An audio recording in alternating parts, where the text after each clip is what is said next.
జ్యోతిషాస్త్రరీత్యా ద్వాదశ రాశుల్లో 6వ రాశి అయినటువంటి కన్యా రాశి మిత్రులారా, మీరు ఉత్తరా నక్షత్రం 2, 3, 4 పాదములు, హస్తా నక్షత్రం 1, 2, 3, 4 పాదములు, చిత్తా నక్షత్రం 1, 2 పాదాలకు జన్మించిన మీరు కన్యా రాశి వారిగా పరిగణించబడుతున్నారు. ఈ ఆగస్టు నెల కన్యా రాశి వారికి శుభాశుభ ఫలితాలు ఎలా ఉన్నాయి అంటే మధ్యస్థంగానే, ఆ కన్యా రాశి వారికి కూడా ఈ నెల మధ్యస్థంగానే ఉంటుందని కూడా చెప్పచ్చు. తర్వాత ఫస్ట్ వారము, దాని తర్వాత ఫలవంతంగా ఉంటుందని కూడా చెప్పవచ్చు. బుధుడు శుక్రుడితో పాటు 12వ ఇంట్లో ఉంటాడు. 5వ ఇంటికి అధిపతి అయినటువంటి శని ఈ నెల మొత్తం 6వ స్థానంలో తిరోగమన స్థితిలో కూర్చుంటాడు. 2వ ఇంటి అధిపతి శుక్రుడు 12వ ఇంట్లో బుధుడితో కూర్చున్నాడు. కుజుడు 4వ ఇంట్లో ఉంటాడు, 12వ ఇంటిని చూస్తూ ఉంటాడు. సూర్యుడు 5వ ఇంటిన తన ప్రభావాన్ని చూపుతూ 11వ ఇంట్లో ఉంటాడు. అన్ని రంగాల వారికి అనుకూలమైనటువంటి వాతావరణం కనబడుతుంది. ఒక వారం తప్ప మిగతాదంతా బాగానే ఉంటుంది. ధన వ్యవహారంలో సుజావుగా జరిగిపోతూ ఉంటుంది. నెల ప్రారంభంలో ఆర్థిక లాభాలు, అదే సమయంలో ఎక్కువ ఖర్చులు కూడా ఉంటుంది. తర్వాత స్థితిగతిగా విపరీతంగా పెరుగుతూ ఉంటుంది. ద్వితీయ వారం నుంచే వ్యాపారం ఎక్స్పాన్షన్ కోసం మంచి ప్రదేశాలు చూసుకోవడము, లేదా విదేశాల్లో కూడా వ్యాపారం చేయడానికి కోసం, ఎక్స్పోర్ట్స్ బిజినెస్ కూడా చేసుకోవడానికి కోసం ఇవన్నీ కూడా ఉంటుంది. పెండింగ్లో ఉన్న అన్ని పనులు పూర్తి చేస్తారు. సవాలు అధిగమిస్తారు. ఎక్కువ శాతం ఛాలెంజెస్ ఉంటాయి కదా, అవన్నీ చేస్తారు. కెరియర్, మీ యొక్క ఉద్యోగంలో మధ్యస్థంగా ఉంటుంది ఫస్ట్ వీక్. తర్వాత ఉద్యోగస్తులకు అధికారులతో ఉన్న సమస్యలు క్రమేపీ తొలగిపోతుంది. కొన్ని వ్యవహారాల్లో ధైర్యంగా నిర్ణయం తీసుకోండి.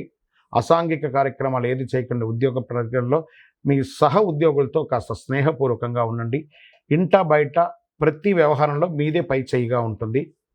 బంధుమిత్రుల సమాగమం ఆనందం కలిగిస్తుంది.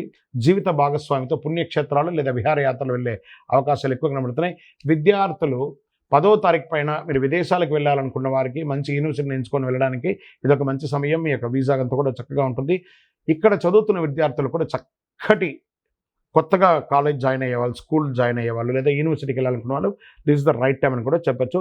చేపట్టిన పనులన్నీ కూడా విజయవంతంగా పూర్తి చేస్తారు. దూర ప్రయాణాలకి ఉద్యోగ రీతిగా ట్రాన్స్ఫర్ అయ్యే అవకాశాలు కాస్త కనబడుతున్నాయి. వ్యాపార పరంగా కూడా దూరంగా, ఇంటికి కాస్త దూరంగా ఉండే అవకాశాలు ఎక్కువ ఉన్నాయి. అలవాట్లు, ఆహారపు అలవాట్లు, వ్యక్తిగత అలవాట్లని కంట్రోల్గా ఉంచుకోక తప్పదు. మాస చివర ఒక వ్యవహారంలో సన్నిహితులతో కాస్త భేదాభిప్రాయం వచ్చినా మళ్ళీ సమసిపోతుంది. ఆరోగ్యం పట్ల శ్రద్ధ వహించాలి. కాస్త వ్యాయామం చేయాలి. సూర్య రశ్మి మీ శరీరంలో తగిలేటట్టుగా చూడండి. రాజకీయ నాయకులకి ఇది ఒక మిశ్రమ ఫలితాన్ని ఇస్తుంది. షేర్ మార్కెట్ చాలా బాగుందని చెప్పచ్చు. ఐటీ రంగం వారికి కూడా ఇది చాలా మంచి సమయం అని కూడా చెప్పచ్చు. మీడియా రంగం వారికి మిశ్రమంగా చెప్పచ్చు. వివాహం కాని వారికి ఈ నెల శుభవార్త వినే అవకాశాలు కనబడుతున్నాయి. లక్కీ నంబర్ 7 అని కూడా చెప్పచ్చు. ఊదా రంగు మీకు చాలా కలిసి వస్తుంది. చంద్రాష్టమం 23/8/2024 7:54 సాయంత్రం నుండి 25/8/2024 10:29 వరకు చంద్రాష్టమం ఉంది. ఈ యొక్క 2.5 రోజులు చాలా జాగ్రత్తగా మాట్లాడాలి.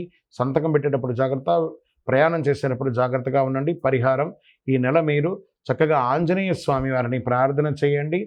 హనుమాన్ చాలీసా పారాయణ చేయండి. ఒక 19 ప్రదక్షిణాలు ప్రతి మంగళవారం కూడాను ఆంజనేయ స్వామి వారికి ప్రార్థన చేయండి. మీ యొక్క వయస్సు ఎంత ఉందో అన్ని దీపాలను అక్కడ దేవాలయంలో వెలిగించండి. ఏదో ఒక వారం వెలిగించండి. కరుంగాళి మాలను మెడ మీద ఎప్పుడు వేసుకొని ఉండడానికే ప్రయత్నం చేయండి. ఇంకనూ మీ యొక్క వ్యక్తిగత జాతకం తెలుసుకోవాలనుకుంటే మీ యొక్క date of birth, time of birth, place of birth WhatsApp చేయండి. విజయోస్తు.